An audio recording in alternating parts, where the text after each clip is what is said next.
They didn't just think I was a failure. That night, my family made sure everyone at my brother's engagement dinner knew it.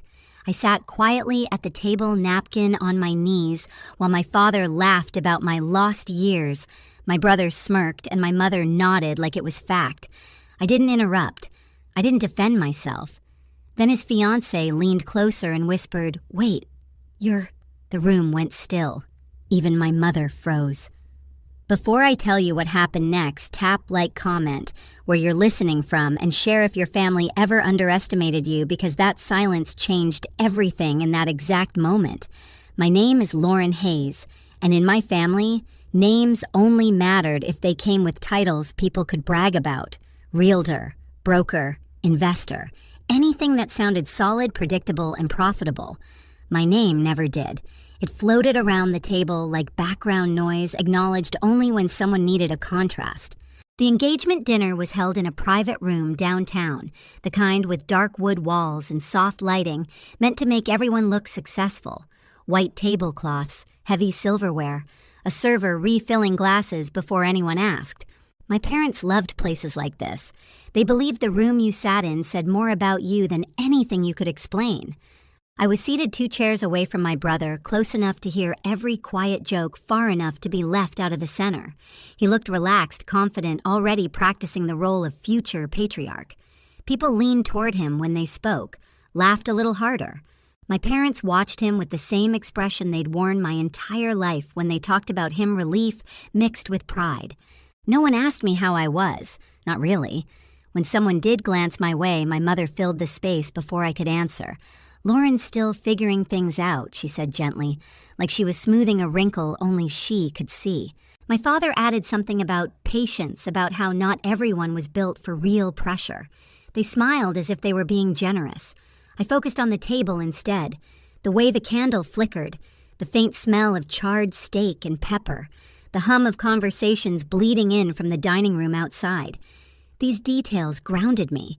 I'd learned a long time ago that if I stayed still, enough people would talk as if I wasn't there.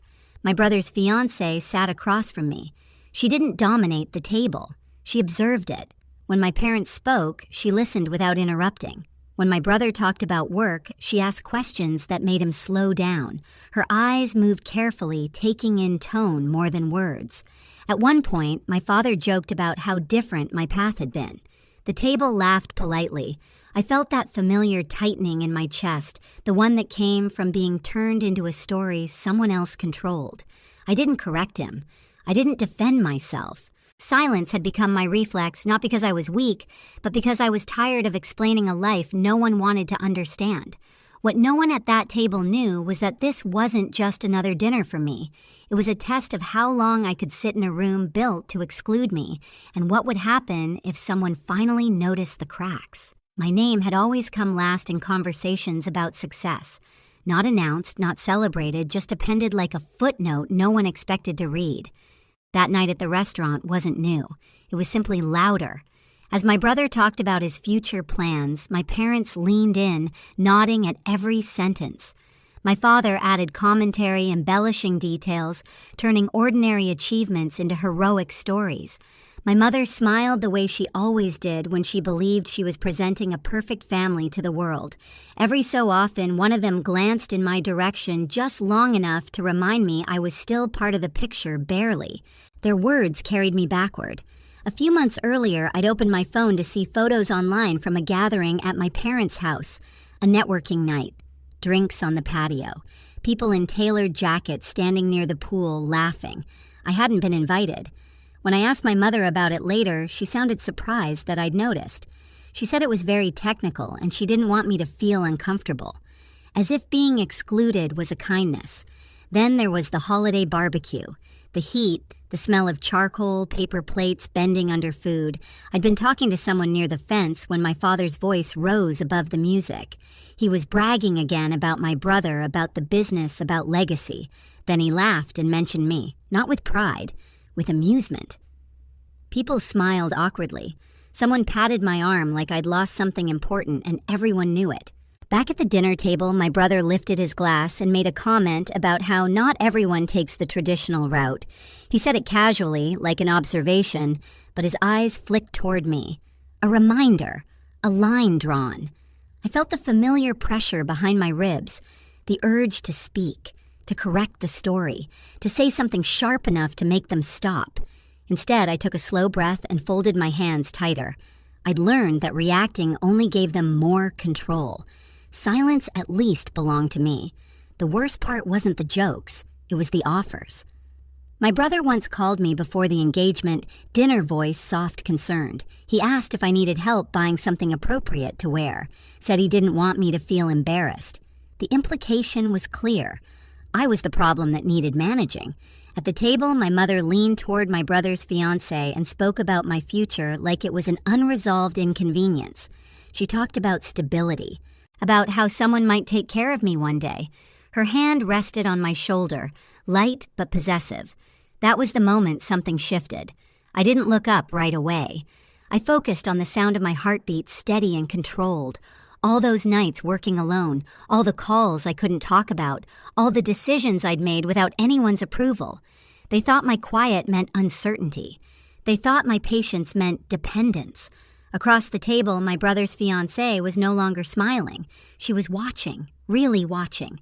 And for the first time that night, I had the unmistakable sense that the story they'd been telling about me was about to run out of room.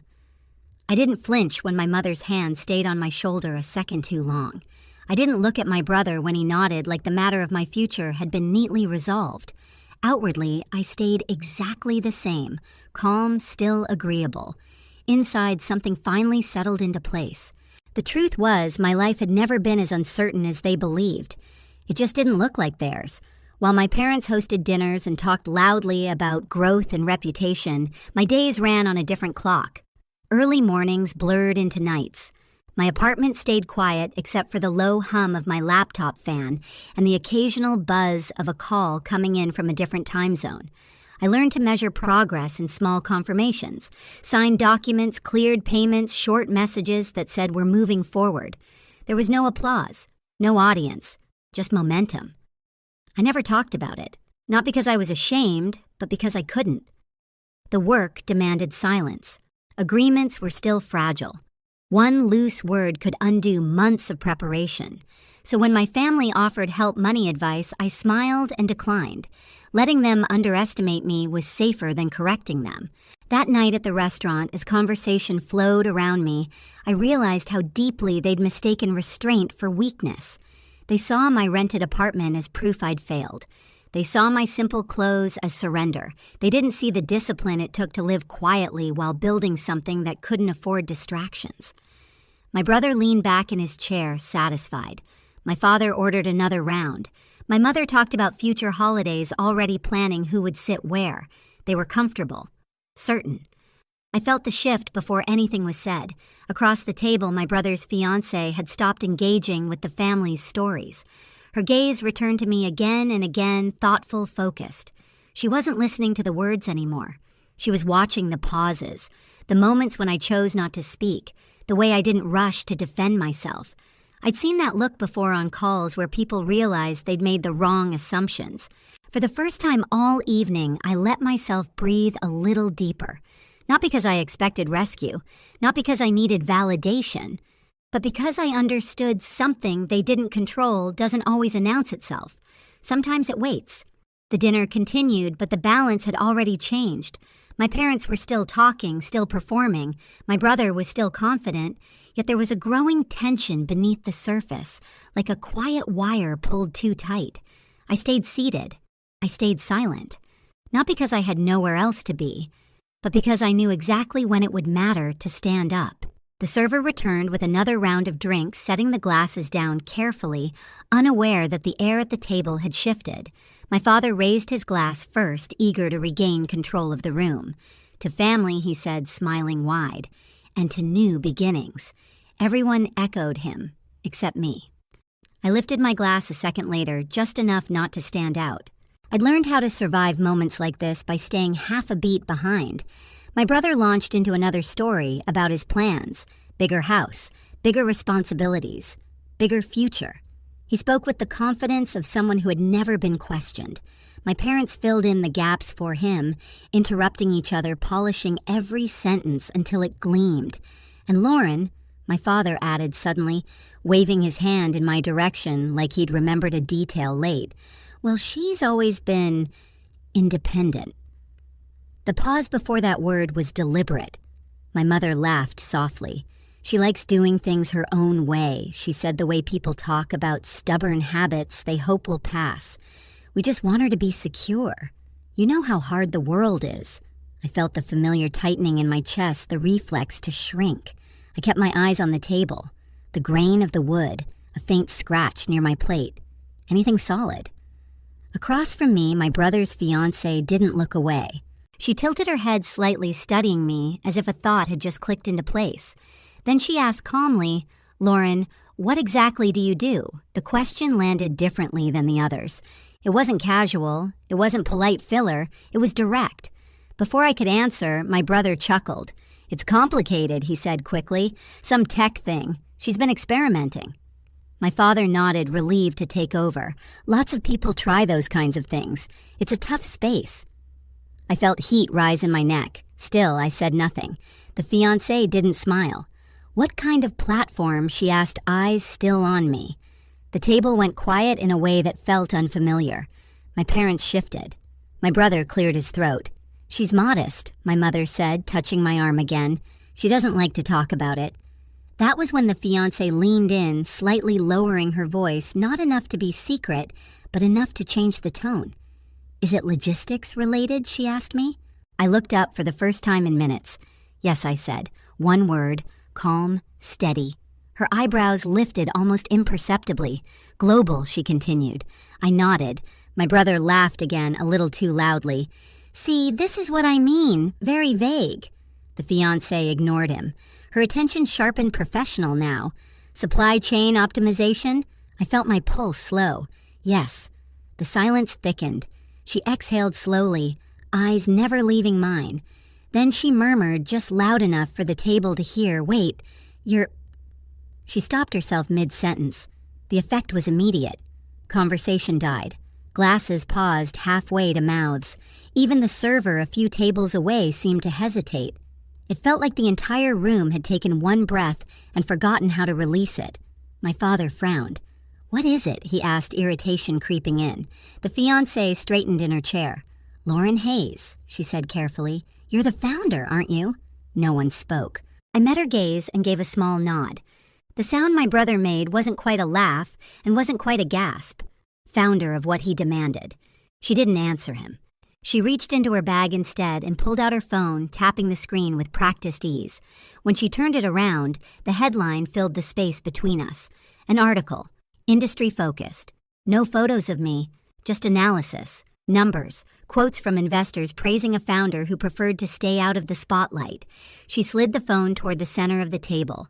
This, she said evenly, is one of the most closely watched platforms in the sector right now. Quiet launch, strong early traction, international reach. My father leaned forward, squinting. My mother's smile had vanished completely.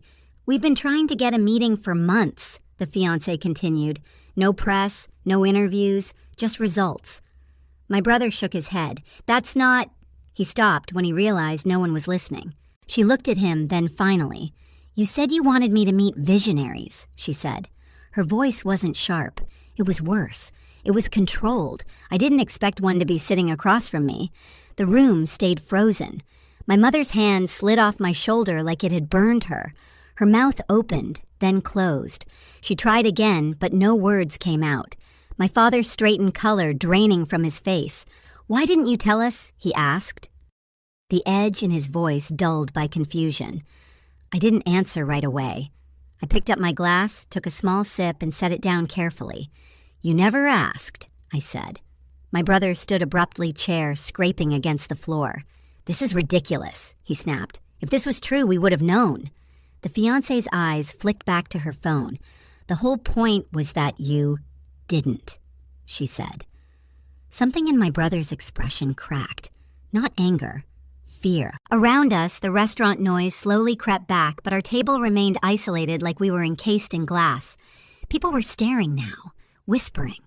I felt oddly detached, calm in a way I hadn't expected. I didn't hide it to prove anything. I said, my voice steady.